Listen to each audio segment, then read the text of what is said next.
ভালো ঘরের চেয়েও ঘরের মানুষগুলো ভালো হওয়াটা বেশি জরুরি। এতেই অনেক শান্তি। পারিবারিক কলহ সব শেষ করে দেয়।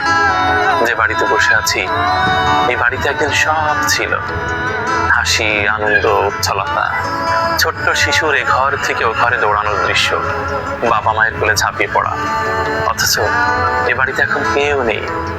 নীরব কান্না, বিমর্ষতার প্রতীক। এ বাড়ির উঠানে কত বছর হয় ঝাড়ুর আঘাত পড়েনি। গাছে ঢাকা, সব গাছ আছে। এপাশে টিউবওয়েলটি পরিত্যক্ত অবস্থায় পড়ে আছে বিশাল একটি পুকুর। যে পুকুরে হয়তোবা এ বাড়ির মানুষ স্নান করত। নববধূ হয়তোবা কোমরে আঁচল বেঁধে জল নিয়ে ফিরত। আহ, মানুষ ছাড়া প্রকৃতি কতটা অসহায়। এই পৃথিবীতে যা কিছু আছে সবকিছু মানুষের জন্য আয়োজন করা।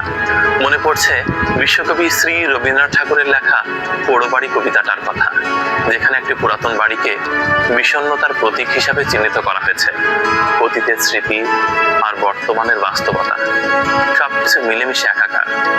দেখেন, এই বাড়িতে হয়তোবা কেউ নববধূ সেজে এসেছিল, আবার কারোর লাশ খাটিয়ায় পার হয়েছিল। সবকিছু ছিল। প্রতিটি ইটের কাছে কান পাতলে শোনা যায় এই পরিবারের সুখ দুঃখের কত গল্প।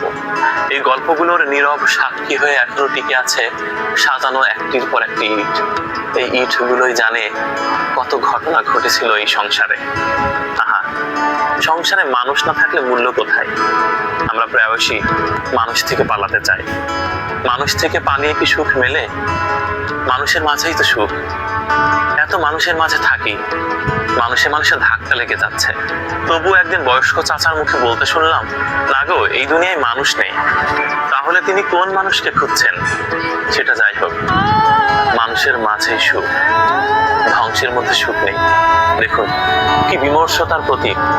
একটি পাখির ডাকও নেই, শব্দ নেই, শুধু নীরব সাক্ষী আর ঝরে যাওয়া পাতার শব্দ। মানুষ ছাড়া প্রকৃতি খুব অসহায়।